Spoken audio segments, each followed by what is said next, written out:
Welcome back to the channel there today, guys. It's John Crowe here. So what we have here is we're going to do a very simple potato dish. So we're going to do a classic fondant potato. So I've got three shapes here, as you can see. I've got a more modern shape here, which is like a round. I've a kind of a classical, which would be like a shadow potato, but we've kind of cut off the base there so it's nice and flat. And I've got, I suppose you'd use like an apple core or something like that. And you would use that maybe if you're doing, maybe for a competition or something like that, where you need your fondant potato to cook quite quickly.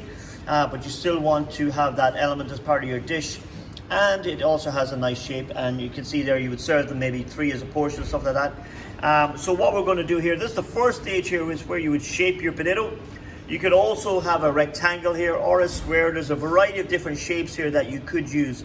You can see there I've also placed my thyme and the garlic in the background there, and they're going to be used then as I cook this to add flavor to the dish. So what we're going to do first here is we're going to get a pan heated up. We're going to get a little bit of olive oil and some butter in there, obviously for flavor. By starting with the oil first, we're going to raise the temperature so that the butter doesn't burn too quick, and we're going to color our fondant potato.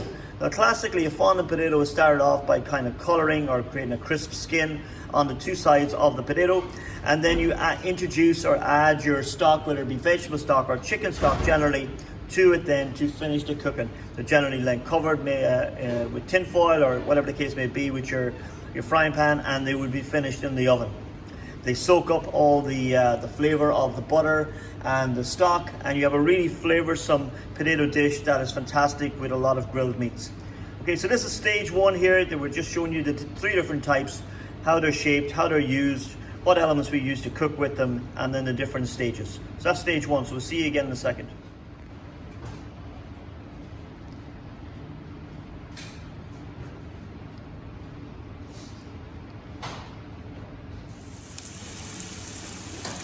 Okay, so we're going to start off here by colouring our potatoes. So I'm going to cook the three potato dishes here today, okay? They're all fondants, like I said, a variety of different shapes and sizes, but we're going to cook them all. So what we need to do is we started there with an olive oil, and obviously oil has a high burning temperature and butter has a low burning temperature. So you would always add your oil first, okay? And that will help raise the temperature of the butter. Now I'm going to add some butter there, okay? And you can see that, and obviously you always have to control your heat when you're doing this as well, okay? And you control your heat by two ways. You either turn down your heat or you remove it from the heat, okay? And that's how you control heat. Okay, so you can see the butter is starting to melt there. Okay, we're going to spoon the butter over because we want to kind of color our potatoes here before we would add our stock. Okay, so what I'm also going to do now is I'm going to introduce another flavor here, okay? And as I showed you there in the beginning, we have our garlic, okay? So you can peel the garlic. I always leave the garlic whole, okay? And we have some thyme there for flavor as well, okay? And again, then we use those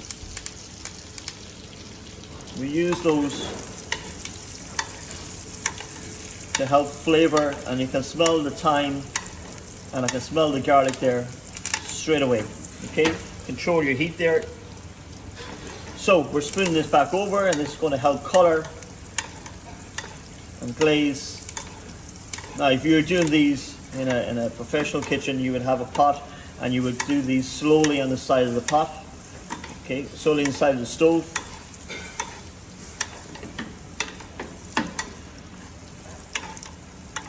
And the garlic, why we leave the garlic whole, another reason we leave the garlic whole is that we can pick it out at the end. It has done its job. It has imparted the flavor into our potatoes.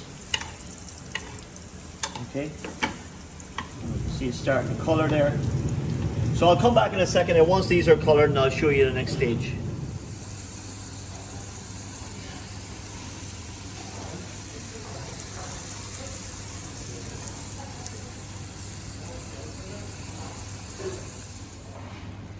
Okay, so we have colored our potatoes here, and now what we're going to do is we've also just seasoned here with a little bit of salt and pepper.